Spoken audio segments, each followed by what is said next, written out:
Assalamualaikum tuan-tuan dan juga puan-puan. Selamat sejahtera tuan-tuan. Hari ni saya ada sebuah kereta hatchback yang sangat-sangat comel. Okey, nak bagi dekat anak-anak, nak bagi dekat isteri.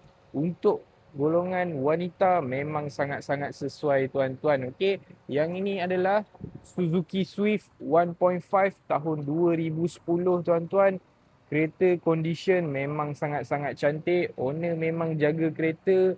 Nombor plate pun Selangor tuan-tuan, BHT 5179. Okey, yang ini dia datang dengan warna light grey tuan-tuan. Rim pun dah belanja.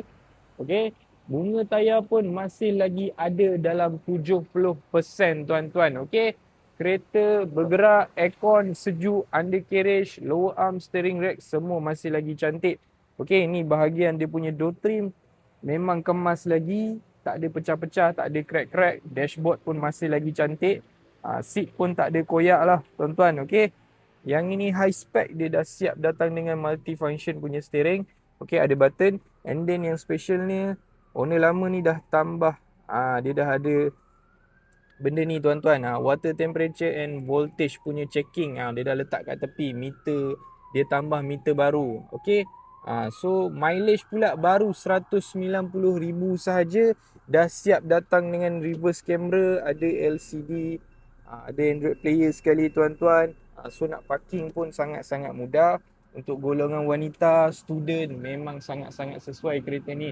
Maintenance pun rendah. Road tax baru RM90 sahaja tuan-tuan. Ni seat bahagian belakang pun masih cantik, cuma ada kotor sikit. Nanti saya akan cuci, saya akan settlekan, tak ada masalah. Okey. Bunga tayar belakang pun masih lagi elok. Rim pun cantik Rim dia pun rim yang cantik.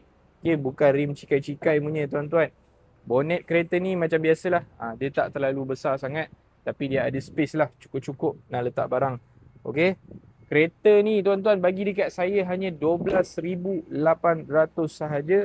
Harga ni siap tukar nama dan juga puspakom, tak termasuk road tax dan insurans. Okey, jadi kalau tuan-tuan berminat nak bagi dekat anak, nak bagi dekat isteri, boleh kontak saya. Ada satu unit sahaja sekarang tuan-tuan. Okey, boleh kontak saya laju-laju, datang test drive. Nak datang booking pun tak ada masalah. Saya Rashdan dari Rad Motoring. Assalamualaikum.